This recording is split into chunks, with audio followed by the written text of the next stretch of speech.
Recording.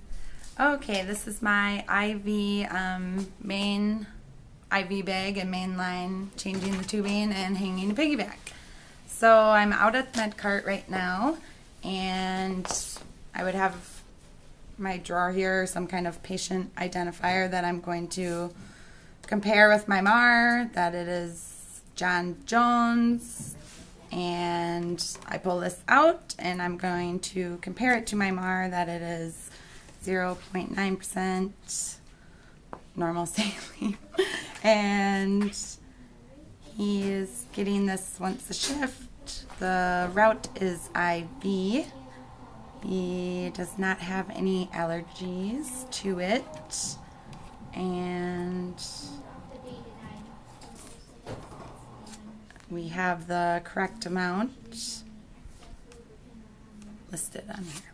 Okay, so then we're going to pull out the gentamicin listed on the MAR, and we're going to make sure that John Jones is getting gentamicin, 80 milligrams, administered over 30 minutes. It is the right time, and the route is going to be IV, and we'll be hanging that piggyback. So we got our first and second check down out there, and then we are going to bring all of this into the patient's room. I am going to come in and ask him to spell his last name.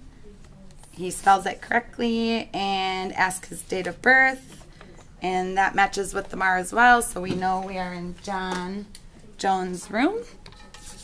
I'm going to do hand hygiene, provide privacy for the patient, and explain the procedure to him. Mr. Jones, we're going to be changing your IV bag and hanging a new bag. Does this need to be hooked up for me to do that? No? Oh, okay. All right. So once again, when we're in the room, I'm going to do my third check of the bag compared to the MAR. And we have his normal saline for John Jones. PRN once a shift. Route is IV. He is not allergic to it. So we would open fresh new tubing. And hopefully it wouldn't be so tangled and there wouldn't already be tape on it. So I'm going to get that off. Alright, so we have our tubing open, and I'm going to remove the cap from the spike and remove the cap on my IV bag and spike it.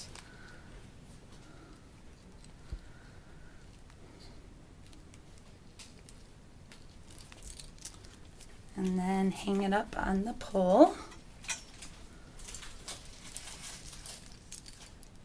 Next thing we would be doing is we're going to purge the line. Have the normal saline come down the tubing and get all of the air out. So we're going to pinch the drip chamber until it's about halfway full.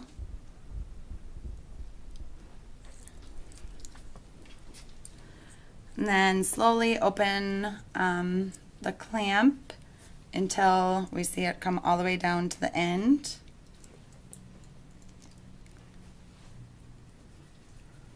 Take the cap off there. So we would open it, slowly watch it come down. This line has been used a lot already, so we have it coming out the tip, so we're all purged in that regard. So then next, I would take an alcohol wipe and making sure that this is clamped and the one on the patient's arm is clamped. Going to alcohol around the port, clean it off. We don't need alcohol this one because it's a brand new tube. So while we're hooking this up, I'm also going to assess the site of the IV. So we are looking for any swelling or edema right past the IV. If it's cool, that would denote infiltration. If it's warm or hot, red streaks up the arm, that's going to indicate infection, and at that point we would want to move the IV site, but everything looks good, so we're going to leave it there and hook this one up.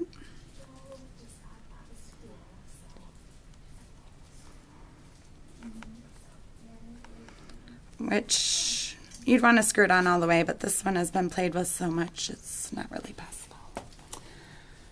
So then we're going to tape the tubing to the patient's arm.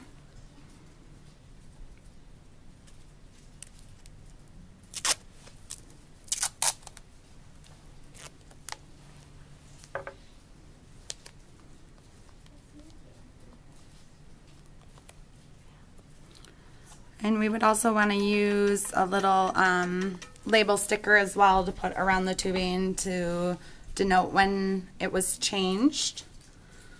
So then we're going to slide this over and push our clamp up to let it come through.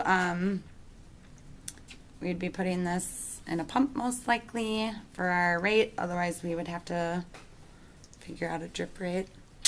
So once that is done,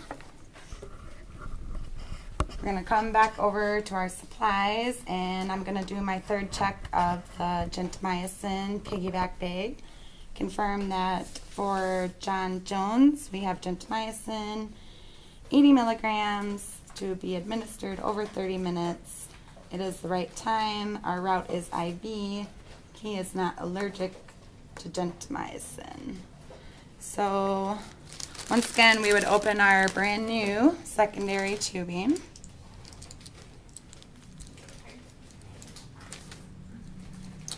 Gonna open the cap to the spike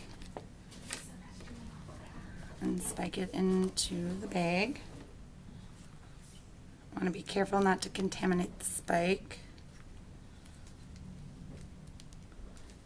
So we're gonna push it in and hang it up, because this would not be here. That's an old one. So we're going to hang it here, and then once again purge our line. So we want to squeeze the drip chamber until it's about half full, and then on this one take that off, and then really slowly we want to open the clamp to this one and watch our liquid come all the way down to the tip. This one is medication, so we don't want to waste any, so we want to be really careful. And there's a drip right on top there. The line had already been purged, so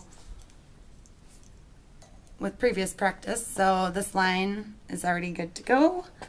I would be grabbing a new alcohol swab and swabbing the port here.